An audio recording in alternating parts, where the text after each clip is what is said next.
ভোলা মাছটাকে আমি কেটে ধুয়ে পরিষ্কার করে নিয়েছি। এবার নুন আর হলুদ মাখাবো।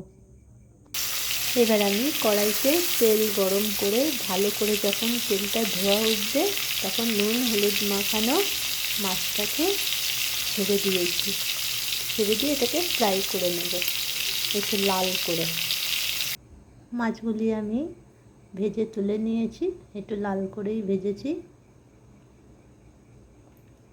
এবার কড়াইতে মাছ ভাজার তেলে আমি কাঁচা লঙ্কা, পেঁয়াজ আর সাদা জিরে ফোড়ন দেব।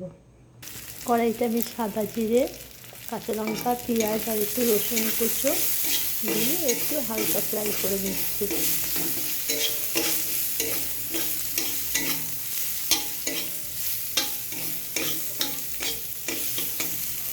এবার আমি কেটে রাখা বেগুনগুলি এর মধ্যে দিয়ে দেবো।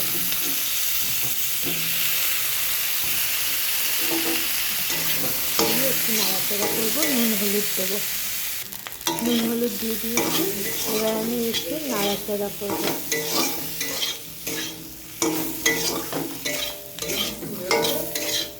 এবার আমি কড়াইতে ধনের গুঁড়ো, জিরের গুঁড়ো দিয়ে দেব। দিয়ে একটু এটার সঙ্গে কষিয়ে নেব। একটু হালকা তেল লাগবে।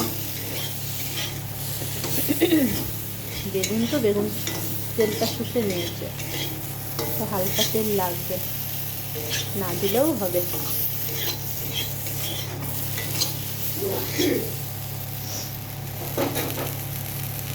এবার আমি মশলাটা কষিয়ে নিয়েছি, অল্প করে জল দেব। এবার আমি একটু নুন হলুদ দেব। নুন হলুদ দিয়ে ঢাকা দিয়ে দেবো, বেগুনটা একটু সেদ্ধ হবে। নুন হলুদ আমি দিয়ে দিয়েছি, মাছটাকেও দিয়ে দেবো। মাছটা আমার প্রায় হয়েই এসছে, এক্ষুনি আমি নামিয়ে নেব। আর একটু ফুটে উঠলেই নামিয়ে নেব মাছটা। আমি